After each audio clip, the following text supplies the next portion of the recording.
Good morning, Matt. This is Paul. I'm back in the saddle after over a week out with the flu, and I don't know what kind of updates have been done because I don't. And then Taylor's out with the flu now. So anyway, just wanted to get everybody caught up with the things that I know.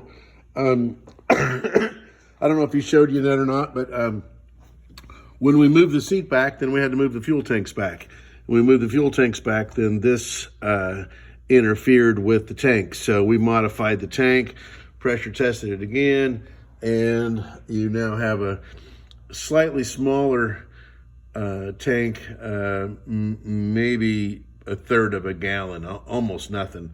So the other thing that I had noticed when I was getting ready to order a new hitch, and you'll be glad that I noticed this, this guy, I've never seen one like this before because it doesn't have the, it doesn't have the ball, the shape of the ball in the front. Like, for example, this one does. This one will obviously, once you've got your ball in there, it obviously is going to be up inside here and can't come out. Well, what I noticed was when I was trying to look at ordering one of these is actually the inside here, you have that lip.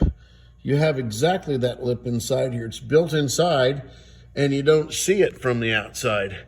So there's actually nothing at all wrong with this hitch that I can find. So that's a money-saving deal for you there.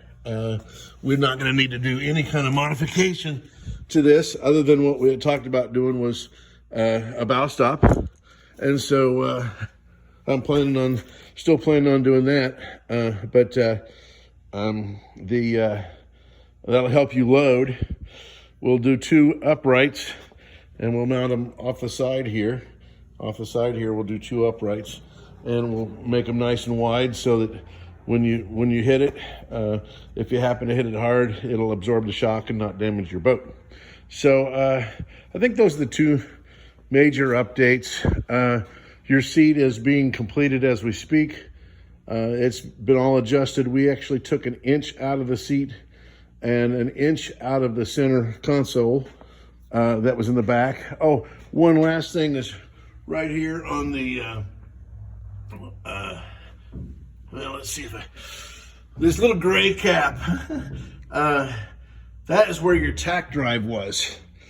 And so and I'll show you what the tack drive is. It's up in my office. The tachometer drive was a right angle tachometer drive, and that was taking up quite a bit of space. And of course now your new tachometer is going to be electronic. So the tack cable and the track drive were no longer necessary.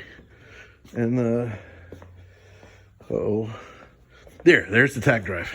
So here's what was on that, and it stuck out quite a ways and up into the seat. And so that gray cap, we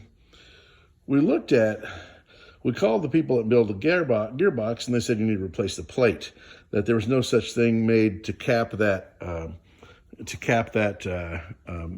plate on the gearbox. And we're going to change the plate. And we had to measure the plate, and and there's a bearing inside that's held by the plate, and we need to shim the bearing to some specific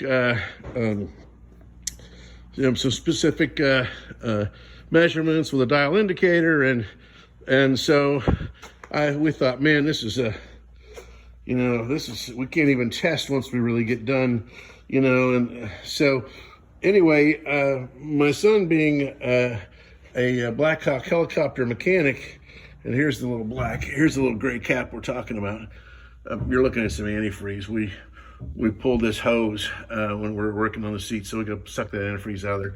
But anyhow,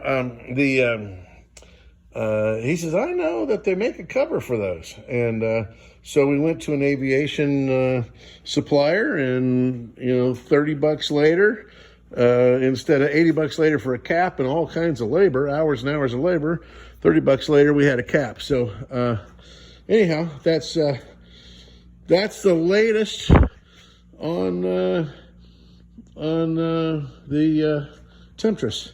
All right, sir. Yeah, it looks like a mess, I know, but they always look like that when they're in process. We also have your velocity stacks here in stock. They're here, but we're not putting them on so that we can keep dust out of the engine. All right, later.